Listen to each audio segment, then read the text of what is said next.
Дзецюкі, каб кожны з нас не быў як быдла, што нічога не знае, а ведаў усё тое, што чалавек вольны ведаць павінен, я распавяду вам маю гісторыю. Адно з увагаю мяне паслухайце. Гэта гара Гедзіміна ў Вільні. Ляжалі мы з братамі ў ёй больш за 150 гадоў, чакалі, калі зямлі нашай станем патрэбныя. Я являюсь преподавателем Вильнюсского инженерно-строительного института, доцент кафедры металлических конструкций. Меня пригласили в команду восстановления оползней горы. Приняли решение укрепить тросами. Для закрепления тросов решили сделать так: закопать железобетонные трубы диаметром 1,20 м. Ну, как закопать таким образом, как копают колодцы. Это самое низкое место было. И мы выбрали это низкое место. Здесь копается колодец, и тросы, около 8 штук, пропускается в сторону опорных стен. И, не знаю, мне пришла мысль, что, может быть, надо этот колодец немножко подвинуть в другое место. Передвинул этот колодец 1,5 метра к центру опорных стен, и опять 3 метра на 3 археологи начали копать.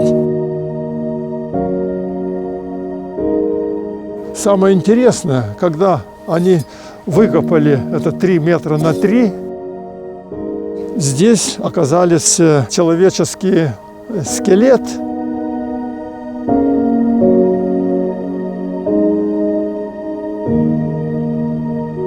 Почему я решил передвинуть это место колодца, я сам не знаю.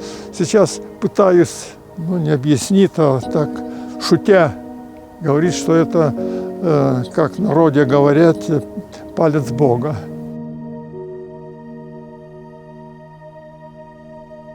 Открывали наши могилы литовские археологи.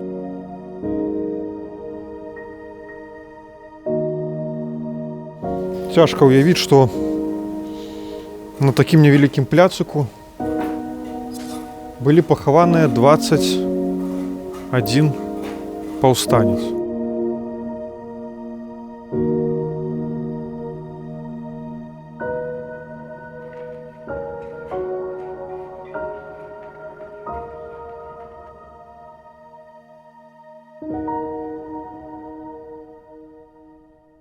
Тут стаяла расійская цытадэль, гарнізон. Доступ сюды простых людзей быў немагчымы. А як паказваў прыклад Мінску, дзе адбылося першае пахаванне на тэрыторыі Беларусі, забіццё паўстанца Міхала Цюндзявіцкага, калі расійскія ўлады каралі паўстанцаў і хавалі ў тых жа месцах, дзе адбылося пакаранне, гэтыя месцы пераўтвараліся ў месца памяці. Гэты дзяцюк Васіль Герасімчык, гісторык, які слаўныя дні паўстання нашага вывучае. Ён будзе вашым правадніком у мой свет. Кідалі сюды пакараных паўстанцаў звязанымі за спінаю рукамі. Кідалі як толькі маглі, то есть як прывезлі, так і кінулі. Нарадзіўся я ў Мастаўлянах, дзе мой бацька Сымон быў арандатарам. Падчас нараджэння 12-га дзіцяці памерла моя матуля Вераніка. Тады мне было 5 гадоў. Бацька хутка знайшоў сабе другую жонку, і ўжо праз 15 месяцаў пасля смерці матулі тая нарадзіла першае дзіця. У 1849 годзе бацька набыў маёнтак у Якушоўцы. Ад нашай сядзібы застаўся толькі падмурак, але вы можаце ўявіць, як яна выглядала.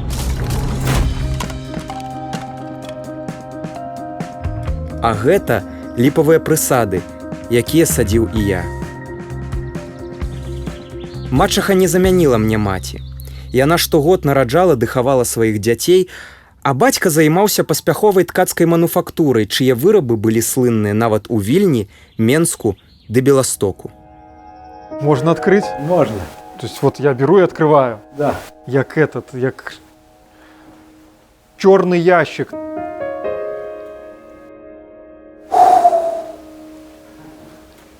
Да. Докрануться до истории называется, да? Вот это выходит те материалы, которые были знойдены при Калиновском, да? Это написано что-то шелкового. То есть на им было шелковое одение, да? Да. Выходит еще. Просто две. Могла быть, например, одна одежда, ну скажем, свитка с одного материала, Да. а верхняя одежда могла быть з іншого. Наприклад, свитка могла быть, коли ласково, с шелку, да? А Это только... верхняя могла быть с коноплі або там з крапивы. То есть я гляжу, у інших гузики некие попростей, да? Попроще. Здесь из других гробов. Да, с других. Ну, то есть их пуговицы отличаются от этих. Я думаю, мы нашли их Рукав. рукав, да. То есть от рубашки в стиле, Да, свитка. рубашки и отсюда, и отсюда были. Но других таких не было в других материалах? Других нету. То есть, выходит, вот у Калиновского были особенные пуговицы. Вот таких больше нету. И выходит, вот это еще третья, да? Да, перламутр. Перламутровая пуговица. Но это очень, скажем, тут пуговица сама уже немало так стоила, правильно? Уцякаў я з хаты ад нелюбімай мачыхі ды цяжкой атмасферы да сялянскіх дзяцей. Ад іх і навучыўся гаварыць беларускую мовою, якую шляхта называла мужыцкай. Тут пабачыў я цяжкую працу сялянаў, голад. 90% насельніцтва Беларусі, якая тады была часткай расійскай імперыі, былі сяляне. З 12 гадоў 6 дзён на тыдзень сяляне працавалі на пана. Апроч пана была яшчэ і дзяржава, якой трэба было плаціць падаткі. У выніку вырасціць нешта для сябе не было калі ды дзе. Дзёр з іх цар, дзерлі чыноўнікі яго да астатняй шкуры. Сяляне галадалі, хлеба хапала да снежня. А пазней елі рэпу, бульбу, хлеб пяклі з саломы, травы, дымякіны. Это так само было типа манифестационное движение, когда вот распространена такая бижутерия. А вот она, Мать Божия Востробрамская. Он выходит двухскладный, да? Да. То есть внутри его нечто есть. Подскажите, а может такой медальон быть женским? Теоретически это может быть, правильно? В принципе, я думаю, что То есть и этот медальон, он отличается от других медальонов, которые пока здесь найдены. единственный, который с двух сторон, который открывает. Двухсоставной. Да. Марыська, голубка моя. Нас пазнаёміў ейны брат. Мне тады было 23 гады, я прыехаў у Вільню. Дом іхны быў заўсёды адкрыты для гасцей, якія ладзілі дыскусіі, спрачаліся пра будучыню. Каб пабачыцца з 19гадовай Марысяй, у гэты дом я прыходзіў штодня. Самым блізкім быў для мяне брат Віктар. Ён вучыўся ў свіслацкай гімназіі, галоўным асяродку вальнадумства на беларускіх землях. Паступіў у гімназію і я. Тут мы з братам далучыліся да таемных гурткоў ды арганізацыяў. А пасля я паехаў за Віктарам спачатку ў Маскву, а затым разам з ім у Петербург. У сталіцы імперыі я паступіў ва універсітэт на юрыдычны факультэт, а брат працаваў у бібліятэках і архівах. Ты вучыўся на лекара. Падчас навучання в універсітэце ён мог выклік грамадству, апранаўся, скажем, всім трэба было насіць у стылі там шабля традыцыйна, это толькі ўжо пры Александры II адмянілі. Але на 1856 год, калі Каліновскі яшчэ паступіў, такія правілы дзейнічалі.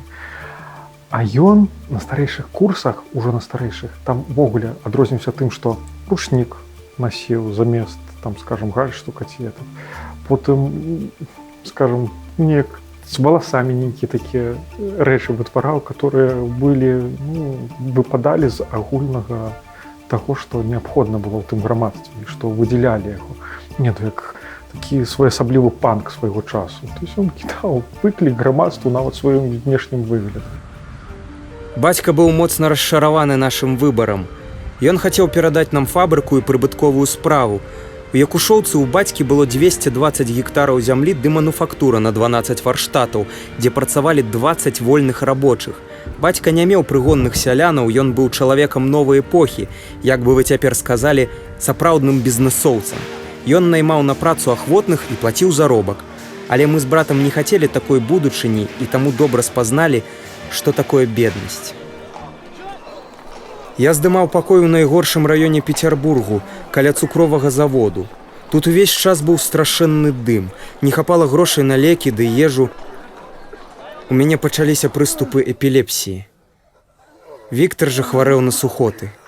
Тады я зазірнуў смерці ў вочы. Яна сталася маім натхненнем. Трэба было паспець здзейсніць мару, каб жыццё не прайшло намарна. Ад майго імя, бо пісаць самастойна я не меў ужо сілаў, сябры напісалі прашэнне да ўладаў універсітэту пра фінансавую дапамогу. На гэтыя сродкі сябры перавезлі мяне ў лепшую кватэру, набылі лекаў. У Пецярбурзе брат пазнаёміў мяне з рэвалюцыянерамі. У патаемных колах мы чыталі Гегеля, Бакуніна, Чарнышэўскага, ліберальны часопіс «Колакал», які выдаваўся ў Лондане Герцэным, часопіс «Палярная звезда». Падчас гэтых сустрэчаў я ўсвядоміў, што наш народ, як і іншыя еўрапейскія народы, мае права рабіцца разумнейшым, а хто яму схоча супраціўляціся, таго альбо сам Бог, альбо народ па прыказу боскаму з зямлёю змяшае. І галоўная перашкода на гэтым шляху – гэта царызм і самадзяржаўе. Ад маскаля і паноў няма чаго спадзяваціся, бо яны не вольнасці, а глуму і здзерства нашага хочуць.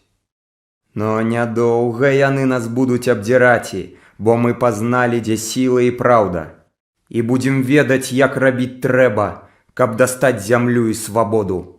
Возьмемся, дзецюкі, за рукі і дзяржэмся разам. Брат не дажыў да паўстання, ён памёр за некалькі месяцаў да яго ад сухотаў.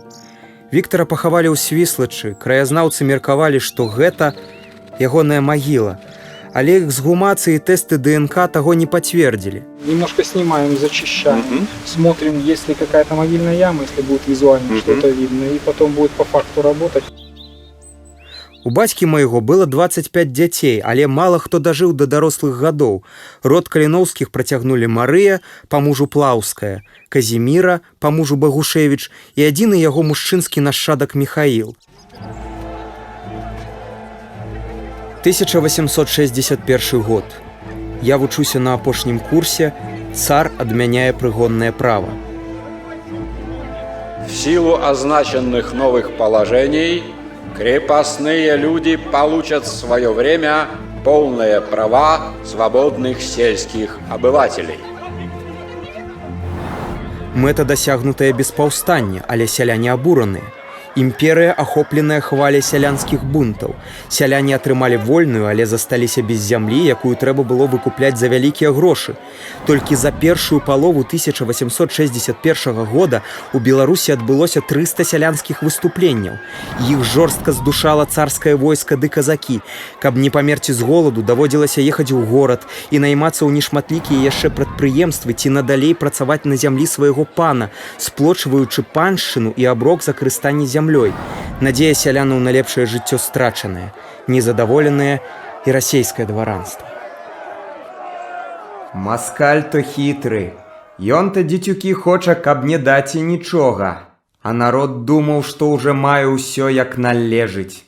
Тады цар, бачу, збаяўся і вялеў сенатаві з'ехаціся, а народаві аб'явіць, што ў посце вольнасць дастане. Народ дурны і паверыў, ды і разышоўся, а цар з сенатам, паталкаваўшы, як мінула трывога, так і аб'явіў у месцу вольнасці маніхвест. А ў маніхвесце прыказвае мужикам служыць да часу паншчыну па-старому, а па-новаму заплаціць больш грошай у казну на пісараў, пасрэднікаў, ды чорт іх ведае на што. Судзеце ж самі цяпер, ці ж не ашукваюць нас? Атрымаўшы дыплом, я нідзе не магу уладкавацца на працу без хабару і сувязяў. З Пецярбургу я вырашыў у Вільню, дзе мне паабяцалі працу ў канцылярыі генерал-губернатара. Але калі прыехаў, аказалася, што месца для мяне зноў няма. Я нават намагаўся ў гародні уладкавацца следчым, але і гэта без хабару было немагчыма. Паехаў да бацькі, але пабыўшы 2 дні не вытрымаў, вярнуўся ў Вільню. У Вільні піцерскія рэвалюцыйныя гурткі мне замяняе сям'я Ямантаў. Адна з самых заможных сем'яў Вільні і пры гэтым адна з самых вальнадумных. А Марыська захапіла мяне не менш за палымяныя ідэі. Дом, дзе жылі Яманты на вуліцы Вялікай у Вільні, не захаваўся.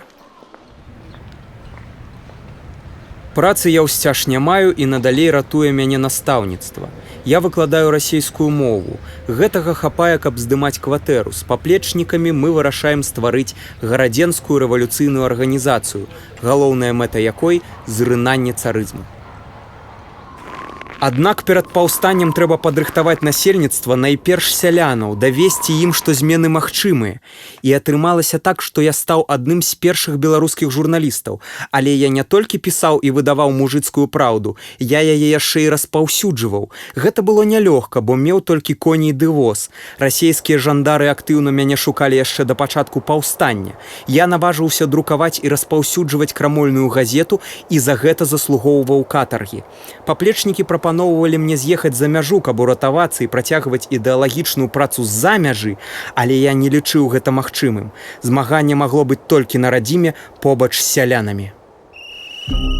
Мяне шукаюць. Жандары распаўсюджваюць апісанне. Сярэдняга росту, валасы цёмна-русыя, рысы твару буйныя, галава вялікая. Дзякуючы гэтаму апісанню вы ведаеце, як я выглядаў.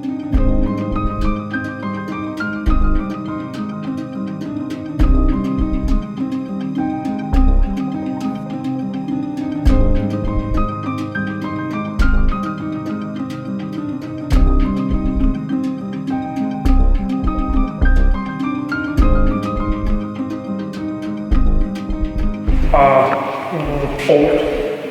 Сколько лет? Лет. И этот повешен. Этот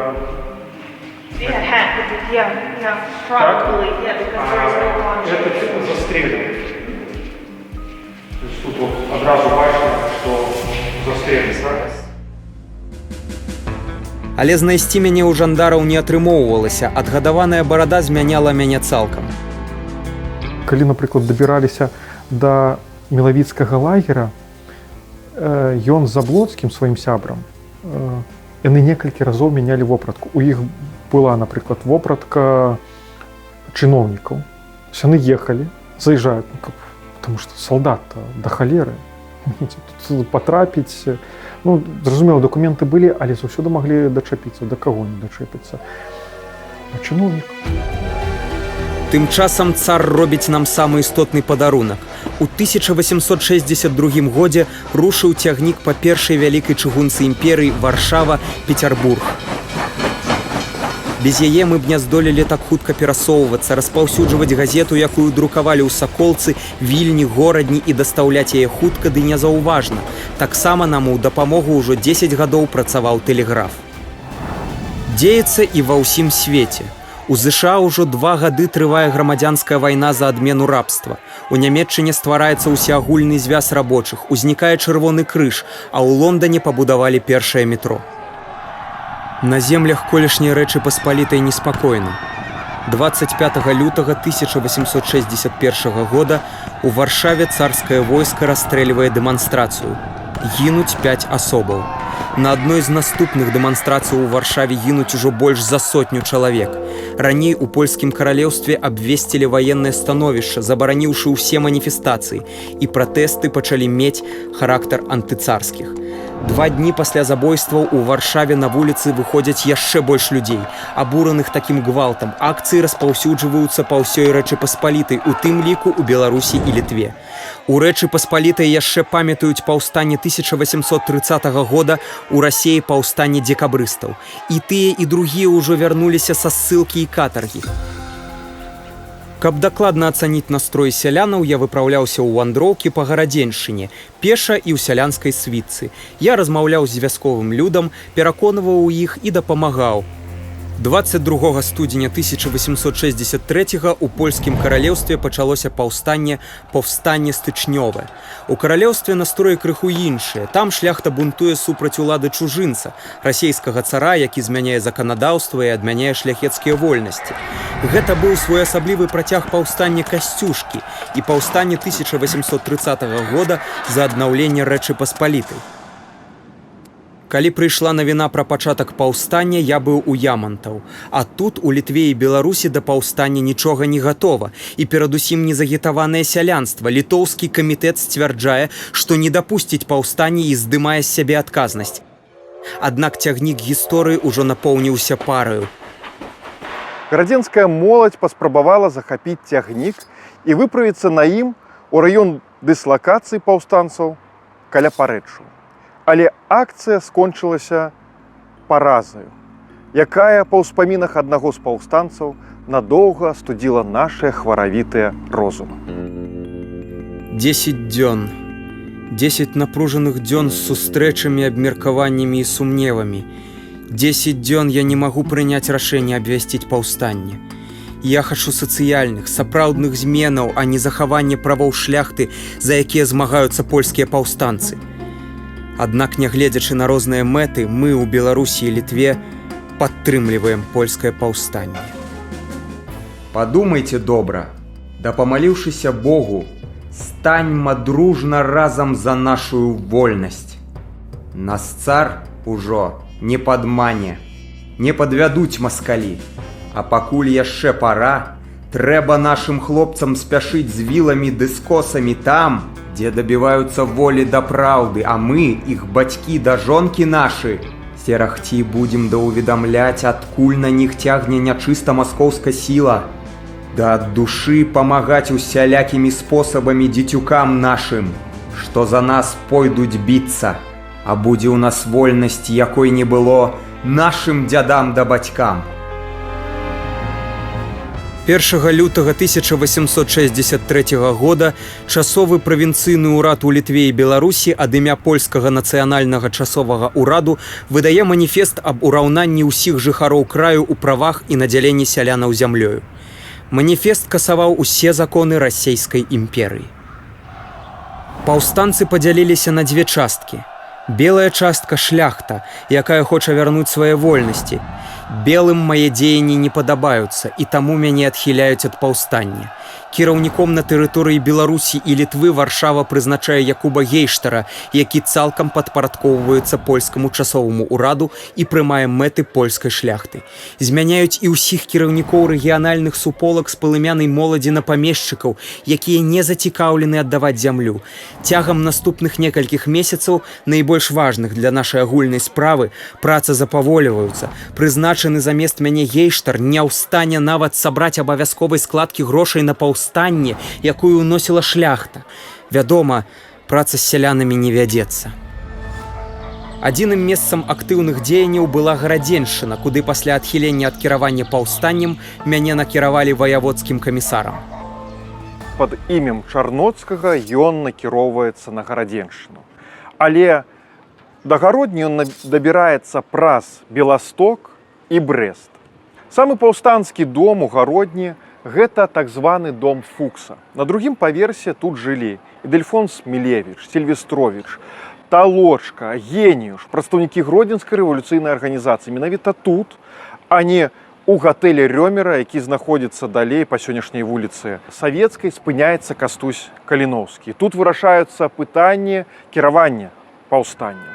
А насупраць дома Фукса размяшчаецца будынак Гродзенскай мужчынскай гімназіі. Менавіта адсюль большасць гімназістаў падаліся ў паўстанцы, паспрабавалі няўдала захапіць цягнік на Гродзенскім вакзале. Марыся падтрымлівае і натхняе мяне. Яна ў ліку арганізатараў жаночага камітэту ў Вільні, збірае ахвяраванне для сем'яў паўстанцаў, разносіць пошту, клапоціцца пра палонных, перадае ў турму ежу, бялізну, гарбату, тытунь. Варшаве хапае 3 месяцы, каб зразумець, што без падтрымання сялянаў паўстанне не мае аніякіх шансаў. У чэрвені мяне вяртаюць у Вільню ў аддзел кіруючы правінцыямі Літвы. Для здушэння паўстання ў Беларусі Літву Масква накіравала Міхаіла Мураўёва, які за сваю жорсткасць атрымаў мянушку вешальнік.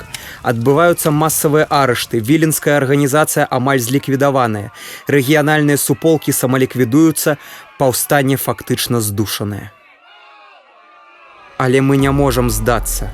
Я аб'язджаю павятовых кіраўнікоў паўстання, аднаўляю дзейнасць у Вільні і выдаю прыказ да народу.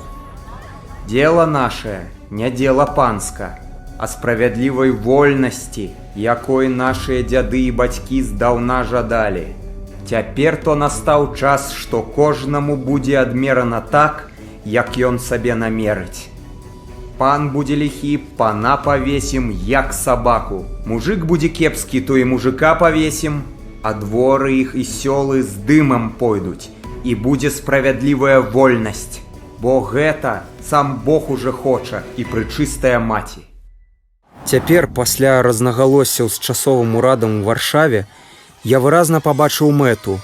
Літва і Беларусь – самастойная дзяржава, а сяляне вольныя людзі з зямлёй, якую яны даўно адпрацавалі. Былі абвешчаныя два незалежныя цэнтры паўстання – у Варшаве і Вільні. Я шукаў сродкі для арганізацыі баяздольных паўстанцкіх атрадаў, у якіх нават закладаўся хірург. Закупаў зброю, агітаваў. Разам з паплечнікамі распрацаваў стратэгію вядзення партызанскай вайны, змагання малымі дыверсійнымі атрадамі, падтрымліваў баявы дух. Шляхта не падтрымлівала паўстанне так, як неабходна. Яна не жадала дзяліцца зямлёю з сялянствам. Праз імкненне адрадзіць уніяцкую царкву як галоўнае веравызнанне беларусаў адварочваецца і касцёл. Згасае падтрыманне і сярод сялянаў пад уздзеяннем рэпрэсіяў Мураўёва, які паліць цэлыя вёскі за падтрымку паўстанцаў і інфармацыйнай вайны, у якой сялянаў пераконваюць, што паўстанне пачалі памешчыкі, каб вярнуць прыгоннае права. Амаль увесь актыў арыштаваны, найбліжэйшыя паплечнікі ўжо расстраляныя і павешаныя. Усе пераконваюць мяне спыніць паўстанне і ўцякаць за мяжу. Паўстанне мы прыпынілі, але не скончылі. Я верыў у вясну 1864 года, калі, падрыхтаваўшыся, мы меліся аднавіць барацьбу. Мы стварылі вайсковую школу, сам я займаўся ідэалагічнаю працаю. У гэты час я арандую кватэру тут, на Замкавай вуліцы. Пакоі, дзе я жыў, змяніліся, але вы можаце ўпершыню пабачыць прынамсі сцены. Нават захавалася арыгінальная фрэска на лесвіцы. Парадак дня быў наступны. Пад'ём о 9:00, я любіў піць гарбату, з кватэры выходзіў каля абеду, заходзіў да ямантаў, затым пісаў на канспірацыйных кватэрах. Увесь гэты час мяне шукалі жандары, але яны блытаюць прозвішчы, арыштоўваюць не тых і ніяк не знойдуць след. Следчыя не разумеюць, што Каліноўскі, якога шукалі за распаўсюд мужыцкай праўды, і дыктатар паўстання ў Літве і Беларусі, як мяне называлі, тая самая асоба. 21 студзеня 1864 мне споўнілася 26 гадоў, а праз 3 дні мяне арыштавалі. Я быў тут, у Святаянскіх мурах, а праз вуліцу генерал-губернатарскі палац, дзе жыў Мураўёў. Была цёмная зімовая ноч. У кватэры я працаваў з паўстанцкімі дакументамі. Я не чуў, як на вуліцы 2 роты салдатаў атачаюць увесь квартал. Жандары не ведалі нумару кватэры. Гукі салдацкіх ботаў я пачуў ужо толькі на лесвіцы. Я быў спакойны. Выйшаў у калідор, назваўся вітажэнцам. Не было нават думкі пра арышт, але яны ведалі, хто я такі. Жандары правялі мяне пеша. Некалькі метраў, і мы ўжо ў Астрозе, у былым дамініканскім кляштары. Камера нумар 3. Тут я правяду апошні месяц. Камера моя не захавалася, увесь будынак у аварыйным стане, засталіся адностены. Насупраць у кляштары місіянераў арыштаваная моя Марыська, каб мяне шантажаваць. Нам удалося наладзіць перапіску, дзякуючы цётцы Марыі, Ядвізе Макрыцкай, якая шчодра аплочвае кожны ліст. Гледзячы на краты камеры каханай, я пішу ёй апошні верш. Марыська Чорнаброва, галубка моя, Дзе ж падзелася шчасце і ясна доля твая? Всё прайшло, як бы не бывала. Адна страшэнна горыч у грудях застала. Разам са мной у астрозе паказанне дае паўстанец Вітальд Парфіяновіч, які кажа ўсё, але менавіта дзякуючы ягонай здрадзе, сёння вы ведаеце пароль паўстанцаў. Каго любіш? Люблю Беларусь. То ўзаемна. У астрозе мяне не б'юць, шляхціча нельга кранаць. Месяц мяне шантажавалі сям'ёй Марыські, вадзілі на вочныя стаўкі. На дослідження було надано 3 зразки рукописного письма. Воно було виконано, як на мене, не зовсім зручних, а інколи і в зручних умовах. І дані аркуші паперу, точніше фрагменти, підписані іменем Костусь Каліновський. В першому зразку ми бачимо, що почерк переважно однорідний. Це свідчить про те, що людина має силу волі, вона вперта, рішуча, володіє контролем над собою і послідовно в своїх діях. Арки якраз і аркадичний почерк свідчить про людину стриману, з розвиненим самоконтролем і людина, яка є розсудливою.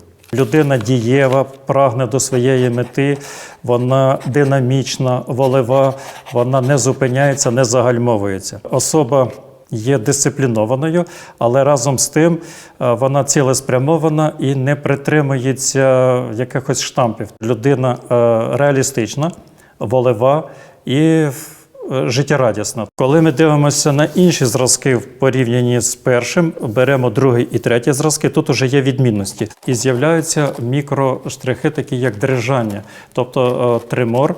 Але зважаючи на те, що дані рукописні зразки є частинами протоколів. Якщо ми подивимося на зразок другий і третій, тут домінує нижня зона. Тобто в людини вже з'являється невпевненість, певний страх. Тобто людина втомлена, вона вже знаходиться під даним тиском і трошечки втратила в себе довіру. Але, як я вже казав, що людина по своїй першій характеристиці є впертою, організованою і дисциплінованою, він одразу ж виправляється далі. Праз месяц я пишу заяву, у якой адмаўляюся даваць паказанні. Шпіёнства апаганьвае чалавека, а грамадства, пабудаванае на прынцыпах шпіёнства, не вартае гэтай назвы. Прычыны і вынікі мною добра абдуманыя, а ўсведамленне гонару, уласнай годнасці і таго становішча, якое займаў у грамадстве, не дазваляюць мне ісці па іншым шляху. Следства постановили завершить. Главного распорядителя восстания за измену государству и склонение к бунту жителей причисляется к первой категории преступников по пункту 3 – казнить смертью, расстрелянием. Усю сям'ю Марысі саслалі ў Сібір на 10 гадоў. Мяне павесілі 10 сакавіка 1864 года. Была сонечная, холодная, веснавая раніца. Але справа моя жыве ў тым ліку, дзякуючы перададзеным на волю лістам з-пад шыбеніцы. Чакаючы выраку, я пісаў запавет сваім паслядоўнікам. Я пісаў яго вам. Браты мае, мужыкі родныя, з-пад шыбеніцы маскоўскай прыходзіць мне да вас пісаць і можа раз астатні. Горка пакінуць зямельку родную цябе, дарагі мой народзе. Грудзі застогнуць, забаліць сэрца, но не жаль згінуць за тваю праўду. Ухапіўшы за што зможаш, за касу, сякеру, цэлай грамадой ідзі ваяваць і за сваё чалавечае народнае права, за сваю зямлю родную. Бо я табе з-пад шыбеніцы кажу, народзе, што тады толькі зажывеш шчасліва, калі над табою маскаля ўжо не будзе. Твой слуга, Яська гаспадар, з-пад Вільні.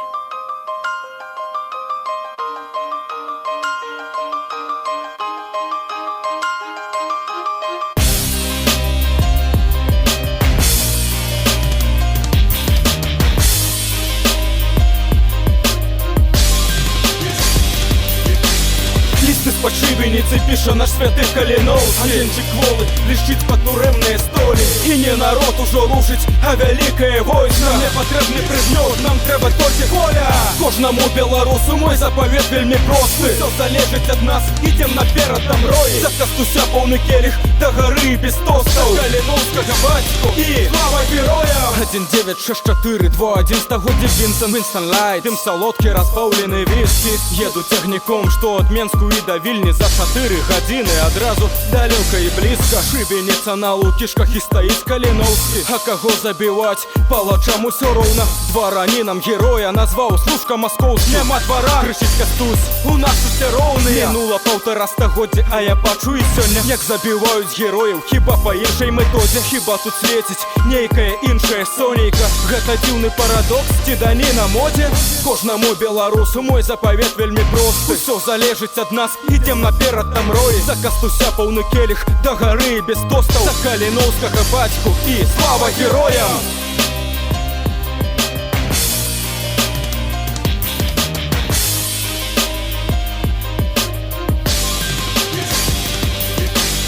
Лист из-под шибеницы пише наш святий Каліновський. Агенчик кволи блищить по туремные столі. І не народ уже рушить, а великое войско. Не потрібний предмет, нам треба тільки воля. Кожному белорусу мой заповедь вельми простий. Все залежить від нас, ідем наперед там рої. За кастуся повний келих до гори без тостов. Каліновського батьку і слава героям.